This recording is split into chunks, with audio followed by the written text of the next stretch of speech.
نحمده ونصلي ونسلم على رسوله الكريم اما بعد فاعوذ باللہ من الشیطان الرجیم بسم اللہ الرحمن الرحیم۔ میرے واجب الاحترام عزیز دوستو، بزرگوں، بھائیوں، بات ربیع الاول کے حوالے سے چل رہی تھی تو ہم نے کل کی ویڈیو کے اندر یہ بات کی تھی کہ حضور علیہ السلام کی عملی زندگی کے اوپر، حضور کی سیرت کے اوپر امت کو لانا بھی چاہیے اور امت کو حضور کی سیرت کے اوپر عبور بھی حاصل ہونا چاہیے، اس لیے کہ مسلمان کے اوپر اتنا اپنا جاننا ضروری نہیں جتنا حضور علیہ السلام کے متعلق اس کا جاننا ضروری ہے۔ یعنی کہ حضور علیہ السلام کی سیرت کے بارے میں اپنے سے زیادہ معلومات، اپنے سے اپنا وجود کے لیے اتنا معلومات حاصل کرنا ضروری نہیں جتنی حضور علیہ السلام کی سیرت کا علم رکھنا ہر مسلمان کے ذمہ ضروری ہے۔ میرے بھائیوں، دوستوں، بزرگوں، سیرت کے حوالے سے پھر آگے دو چیزیں ہیں، ایک ہے محبت رسول اور ایک ہے اعمال رسول۔ محبت رسول اور اعمال رسول کے اندر فرق یہ ہے کہ اعمال رسول کا حساب ہوگا، حضور علیہ السلام کی جو اعمال والی زندگی ہے وہ امت کے اوپر لازم ہے کہ ان کو جو ہے وہ اعمال سیکھیں، لیکن محبت رسول کی حد کوئی نہیں، کنارہ کوئی نہیں، اس کا حساب کوئی نہیں۔ یعنی جتنی حضور علیہ السلام کی محبت بڑھتی جائے گی، حضور علیہ السلام کی محبت یہ ایمان کا جز نہیں بلکہ کامل ایمان ہے۔ حدیث مبارکہ بھی ہے، اللہ کے نبی نے فرمایا لا یؤمن احدکم حتی اکون احب الیہ من والدہ وولدہ والناس اجمعین، کہ تم میں سے اتنی دیر تک کوئی آدمی ایمان والا ہو ہی نہیں سکتا کہ جتنی دیر تک وہ اپنے والدین سے زیادہ، اولاد سے زیادہ، اپنی جان سے بھی زیادہ مجھ سے محبت نہ کرے۔ تو محبت رسول کی حد کوئی نہیں۔ آپ حیات صحابہ اکرام کے اندر دیکھیں کہ ان کے دلوں کے اندر، ان کے چہروں پہ رسول اللہ کی محبت کس طرح ٹپکتی تھی۔ اور دوسرے ہے اعمال رسول، وہ بھی اعمال جب محبت آ جائے گی تو اعمال بھی خود بخود انسان کی زندگی میں آ جائیں گے، جس سے محبت ہوتی ہے تو آدمی اس کا طرز اپنانے کی کوشش کرتا ہے، اس کی سیرت اور صورت کو اپنانے کی آدمی کوشش کرتا ہے۔ تو آج سے ہم جو ہے حضور علیہ السلام کی سیرت کے حوالے سے، آپ اس کا نام سیرت کورس رکھ لیجئے، آپ اس کا نام جو ہے حضور علیہ السلام کی زندگی مبارکہ رکھ لیجئے، جو اس کا نام رکھنا چاہیں، لیکن آج سے جو ہے اپنے نبی علیہ السلام کی سیرت کو محفوظ کریں، اس کو یاد کریں، تاکہ آپ کے ذہنوں میں پتہ تو ہونا چاہیے کہ ہمارے نبی علیہ السلام وہ کون تھے اور کتنی بڑی شخصیت تھے۔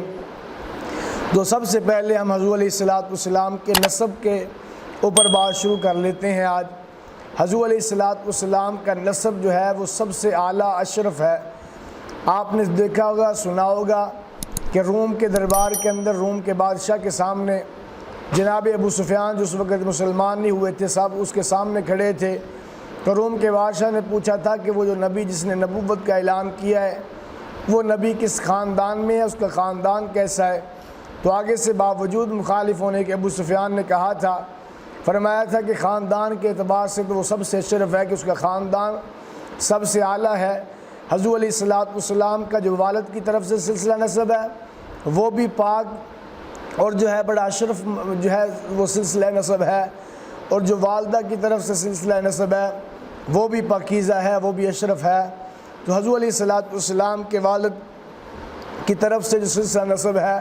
محمد بن عبداللہ بن عبد المطلب بن ہاشم بن عبد مناف بن قصی بن کلاب بن مرہ بن کعب بن لوی بن غالب بن فہر بن مالک بن نظر بن کنانہ بن خزیمہ بن مدرکہ بن الیاس بن مزر بن نزار بن معد بن عدنان، یہاں تک تو حضور علیہ السلام کے والدین کا جو سلسلہ نسب والد کی طرف سے ہے وہ محفوظ ہے اور بالاتفاق اس کے اندر کوئی اختلاف نہیں۔ پھر آگے بھی بعض رات میں حضور علیہ السلام کا سلسلہ نسب حضرت آدم تک بھی لکھا ہے، لہذا لیکن اس کے اندر بھی کوئی کلام نہیں کیا جا سکتا۔ اسی طرح حضور علیہ السلام کی والدہ کی طرف سے، حضور علیہ السلام کی والدہ کی طرف سے جو سلسلہ نسب اللہ کے نبی صلی اللہ علیہ وسلم کا ہے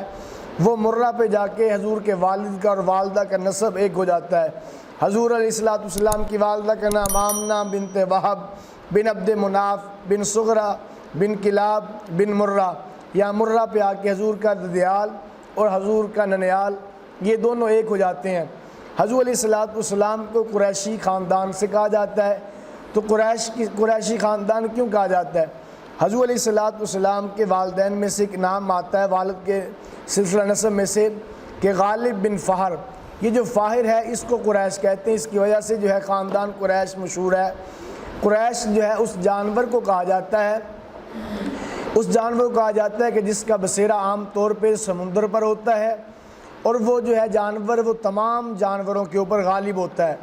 تو ان کو قریش اس لیے کہا جاتا ہے کہ حضور کا خاندان تمام خاندانوں سے فضیلت بھی رکھتا تھا اور ان کے اوپر جو ہے وہ غالب بھی تھا۔ یہ حضور علیہ السلام کا سلسلہ نسب ہے۔